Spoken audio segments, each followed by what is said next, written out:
Bonjour à tous, alors aujourd'hui une nouvelle recette, une recette complètement dingue que je vous propose.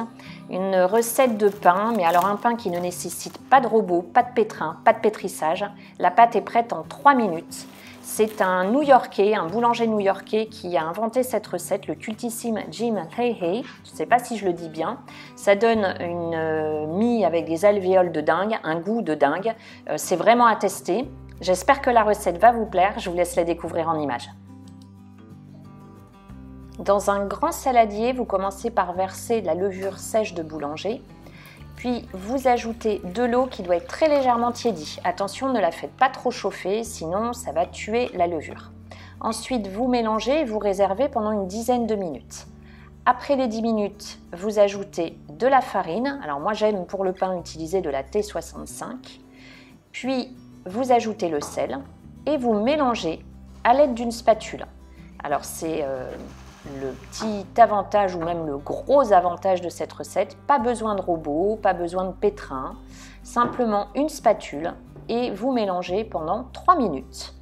Et après les 3 minutes, la pâte est déjà prête, pas besoin donc du fameux pétrissage. Donc je la rabats et ensuite donc vous la couvrez d'un film alimentaire et tout le secret de cette recette, c'est le temps de pousse. En effet, on va la laisser, alors il faut de la patience, reposer à température ambiante pendant 12 jusqu'à 18 heures. Donc l'idéal c'est de la faire la veille et le lendemain, moi c'est ce que j'ai fait. Vous voyez, alors là j'ai le soleil dans la pièce, donc je change de pièce pour vous montrer, c'est plus visible. Donc je l'ai laissé quasiment 18 heures à température ambiante. On a toutes ces petites bulles, la pâte a super bien fermenté. Je rabats à nouveau et ensuite je place ma pâte sur un plan de travail que je farine généreusement. Donc n'hésitez pas parce que la pâte est assez collante, ajoutez bien de la farine. Ensuite je rabats ma pâte donc plusieurs fois au centre.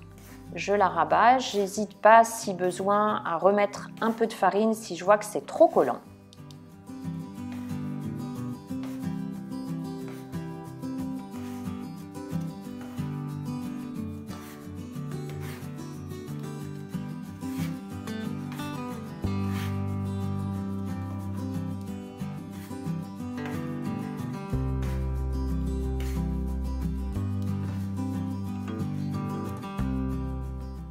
Et ensuite, donc je la replie sur elle-même plusieurs fois. Je fais plusieurs rabats, je la replie jusqu'à ce que j'obtienne une boule plus ou moins.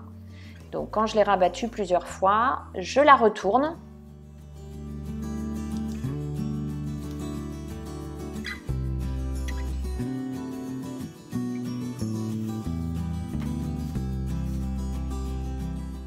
Et je forme une boule. Alors encore une fois, n'hésitez pas à ajouter de la farine.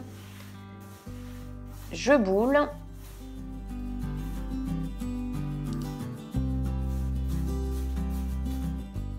Puis je place ma boule sur une feuille de papier cuisson. Là, je laisse d'abord pousser à nouveau 45 minutes à 1 heure. Moi, j'ai laissé 45 minutes. Ensuite, à l'aide d'une lame bien aiguisée, c'est pas mon cas sur la vidéo, je vais m'équiper avec une lame de rasoir, je pense. Vous venez grigner le pain. Ça va permettre au pain de se développer. Et ensuite, vous placez donc votre pain dans une cocotte, la fameuse cuisson à la cocotte. Je vous ai déjà partagé des vidéos.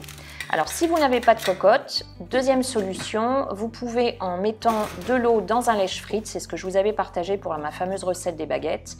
Vous mettez de l'eau dans un lèche-frite, vous préchauffez le four à 240 degrés. Quand il est bien chaud, vous placez votre pain sur une plaque de cuisson et ensuite, donc toute la vapeur va faire bien chauffer le pain. Donc moi là, j'ai fait la cuisson à la cocotte, je l'ai placé quand mon four était chaud à 240 degrés pendant 25 minutes. On voit qu'il est très joli, pas assez cuit à mon goût, donc pour faire dorer la croûte, je vais le remettre 10 minutes de plus, toujours à 240, sans couvercle. À la sortie du four, je le place de suite sur grille.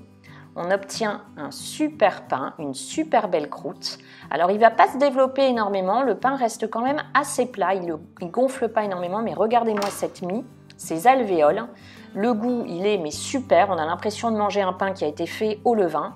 C'est vraiment une découverte, il faut que vous testiez absolument, c'est une vraie tuerie. J'espère que la recette vous a plu, si c'est le cas, pensez à la liker, pensez à la partager. N'oubliez pas de vous abonner si ce n'est pas encore fait. À très vite pour une prochaine recette et prenez bien soin de vous.